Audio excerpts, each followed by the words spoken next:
Ontario's ongoing measles outbreak has taken a deadly turn. Officials have recorded their first death from the illness in the current outbreak. The Chief Medical Officer of Health yesterday announced the patient, an infant born prematurely with measles.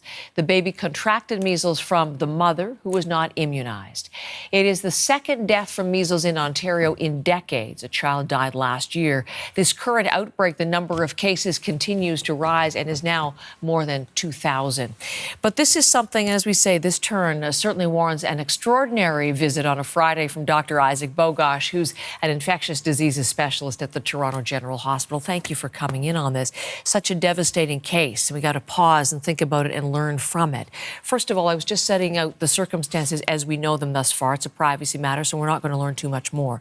But the first death, a baby prematurely with measles and died. What do we need to know about the particulars there? I mean, stating the obvious, it's just a tragic event, and it's awful to see this anywhere in the world, but it's especially awful to see this in Ontario, where we should not be having measles outbreaks, especially of this magnitude.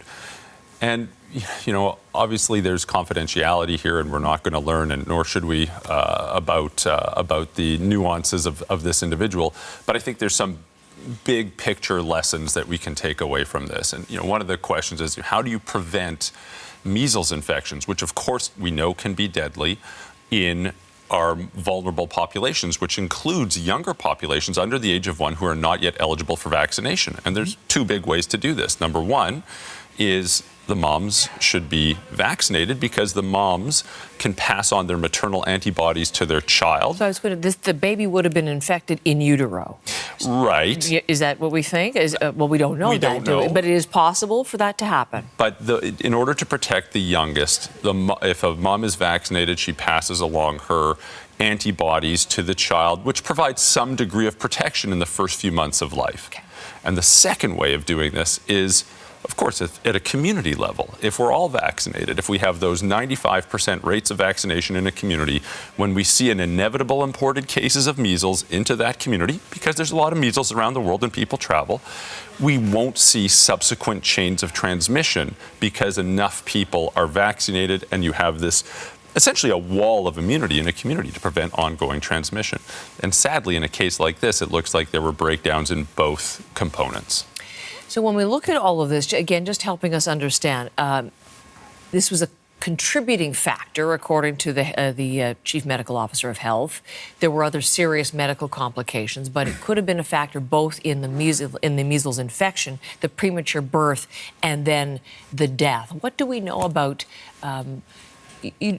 You can't be vaccinated when you are pregnant, can you? Is that right? Yeah, this is a live attenuated vaccine, so it's not given to people who are immunocompromised, who have a serious immunocompromising states are really on a spectrum, and if you have a more immunocompromising state, you cannot be vaccinated, and same if women who are pregnant cannot be vaccinated. What's interesting, though, is there is still protection for those individuals. So, for example, if someone who is not immune to measles, for whatever reason, has a measles exposure, we can do one of two things. If they're eligible for the vaccine, we can give them the vaccine shortly after the exposure, and it can reduce the risk and often prevent a measles infection from happening. Or, if they're not eligible for the vaccine, you can give another product. It's called an immune globulin. Again, shortly after the exposure. And again, it does a really good job, not perfect, but does a really good job in preventing measles infections. But of course, you would have to know you've had an exposure and then access care very quickly. The sooner the better. You have only a few days to access this. But these products are available and do prevent infection in those who are exposed and not immunized. So, from the health minister in the province, she has called this, a big wake-up call, and there are lessons to be learned. You said some of them.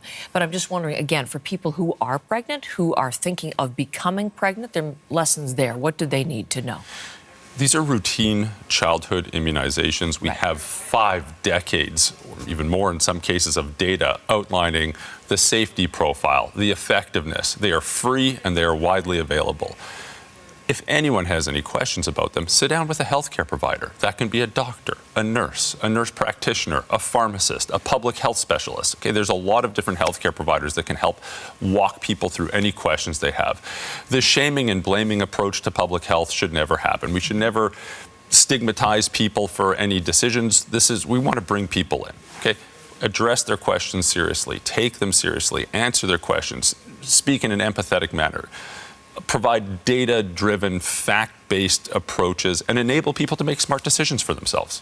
Talking about this because the cases that we're seeing now, more than 2,000, so many of them are in communities where there is a reluctance to be toward vaccination. So the province has been criticized for its approach. It says, we're doing awareness campaigns, we're doing this. There is a push to be more proactive. And am I hearing some frustration in your voice that there are not more things being done? Or from the medical standpoint, do you see other avenues here? We're not the target audience. Right. We're not. Okay. For people listening to this, if you're born before 1970, you've probably been infected with measles, recovered, and have lifelong immunity. If you've received 2 doses of the measles vaccine, the risk of infection is negligible, especially in children and young adults. It's a negligible risk. Okay, this is not an equal opportunity, equal risk outbreak. There are communities, and again, said with no stigma, no value judgment, and no moralization, a lot of this outbreak is focused in Mennonite communities in southwestern Ontario. Okay? Yes, of course, there's cases outside of that community, but again, you're not going to have a one-size-fits-all public health campaign targeting everybody in Ontario.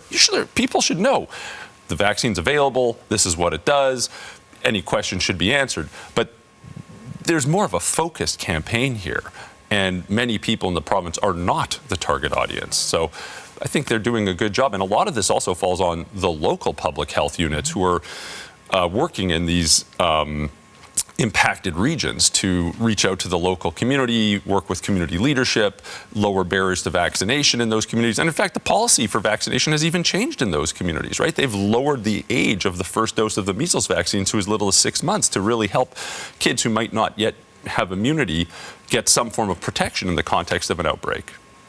Dr. Bogoch, thank you. It's a story we watch with concern as those numbers mount, and now a deadly case of measles. And thank you for helping us understand, the importance of where we are right now. So thanks. We'll see you again next time.